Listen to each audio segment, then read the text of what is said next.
Hi everyone, welcome to another session from Law and Language from Dharmapeetam.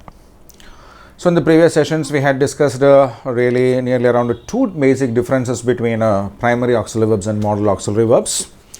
Now we are in the third difference, and that is primary auxiliary verbs, just like main verbs, have a singular plural difference. They do differ, they do vary based on the number of the subject. But modal auxiliaries, they do not. Actually, this point we had discussed in the previous video when we were dealing with the verb forms, but let us look at it in a bit detailed form. So we know main verbs, when we just catch up with the first table that we had in the previous session, walk. Present tense, we have two forms: walk, walks. Right? Or go, goes, go. Want, wants, want. The super strong verbs like a cut, put, hit, set kind of things. Cut, cut, cuts. Both the forms are there. So our basic topic is actually how the verb agrees with the subject in a sentence. And there we have discussed some verbs have s, es and ies at the end of it, which we need to use with the singular subjects. Right? The singular subjects will not have s, es or ies attached to that. To such words, nouns, subjects, we need to add a verb with s, es or ies. So, when we look at this table, the base form is walk. Present tense form, first one is walks, second is walk. So we use walks if the subject is singular.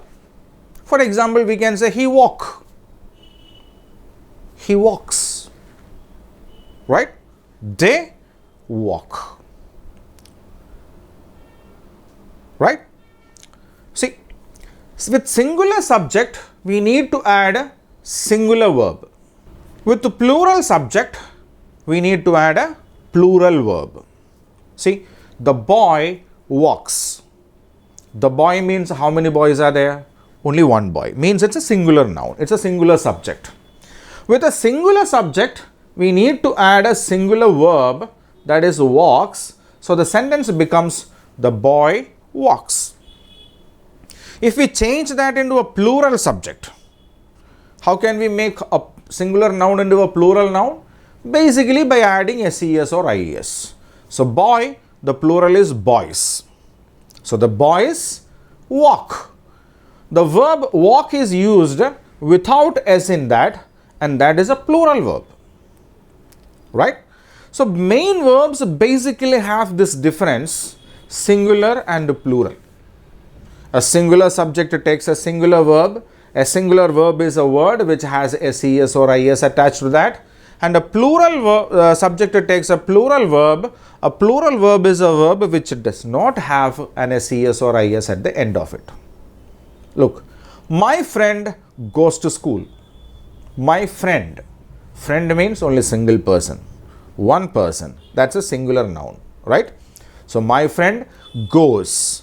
Ses or ies is added there. So that is a singular verb. So my friend goes to the school. And my friends go to school. Friends, s is added there, so that's a plural noun, right? So the verb that follows is go. Now, plant wants water and sunlight. We are not talking about the entire plant community in the world, we are talking about a single plant, right? So only a single plant, a singular noun is used there, plant. So the verb that comes after that also has a singular one, wants. But when we are talking about the entire plants over there, then we say plants, not a plant. Plants want, not wants. Why? Plants is plural. Want without ses, ies also is plural. So plants want water and sunlight. Now, we have the same difference as what we had in this main verbs we have the same kind of a difference in the primary auxiliary verbs as well. The first one is be form. Singular is, was. Plural are, were. We can say he is my friend. He is a singular. So he is my friend. They are my friends. They, plural. So they are. Or he was my classmate. In past tense, he, singular. So he was, singular. Or they were my classmates. They, plural, we have a were. Right? Coming to have forms. We have a singular has. He has a car. Again, he is a singular subject. Now, let's keep the pronouns aside. Let us consider the nouns as a subject. Ram. Ram is singular. Right? Ram has a car. Right? So, if we have to take it a plural noun, let's take it they have a car. They, plural subject. So, the verb that follows that also must be plural. They have a car. So, when it comes to have forms, has is a singular, have is a plural. The same way, do forms. In do forms, does is a singular, do is plural. He does his work, they do their work. He, singular, does, singular. They, plural, do, plural. Right? It's the same way. Just like the main verb that changes based on the number of the subject, the noun or a pronoun that we use in the subject, the main verbs, they do change. In the same way, in primary auxiliary verbs also we can find the changes. But when it comes to a modal auxiliary verb, it doesn't have any change. Whether the subject is a singular or plural, it will not undergo any change at all. Not only the auxiliary verb, the main verb that comes after this modal auxiliary verbs also will not have any change. Because if we have to use, yes, we have to use a main verb after the modal auxiliary verb. Definitely, we have seen that. We cannot use it as a main verb. So, when we use a modal auxiliary verb, So, when we use a main verb after a modal auxiliary verb, when we use a main verb after a modal auxiliary verb, that main verb has to be in its base form. No SES, IES, no EDs, no INGs, nothing. Only in the base form. Have a look at the table now. So, the first column says a singular subject with a modal auxiliary verb and a main verb after that. The boy can walk. The boy is a singular subject. Modal auxiliary verb used there is a can, and the main verb used is walk. Now, let's take a look at the second table now, the second part of it. Plural subject with the modal auxiliary verb and the main verb. Instead of the singular subject, the boy, we used the boys there. The boys can walk.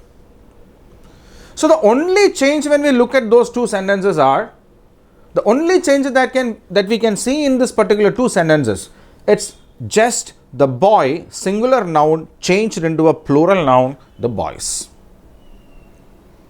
The modal auxiliary verb that follows, it is the same, can. The main verb that follows, that also is the same form, walk. It's not that the boy can walks, no. It's very important. The boy plus a modal auxiliary verb. Okay, let's use some other thing like may. The boy may walk. The boy will walk. The boy will run. The boys will win. Okay.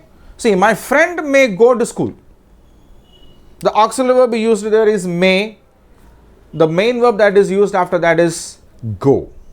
The second sentence, my friends. Subject got changed from single to plural, but the modal auxiliary verb and the main verb that follows, they remain the same. Right? Plants should want water and sunlight. Plant, whether it is singular plant or plants, the modal auxiliary verb, the main verb, they do not change. Plants should want water and sunlight. Plants should want water and sunlight. Right?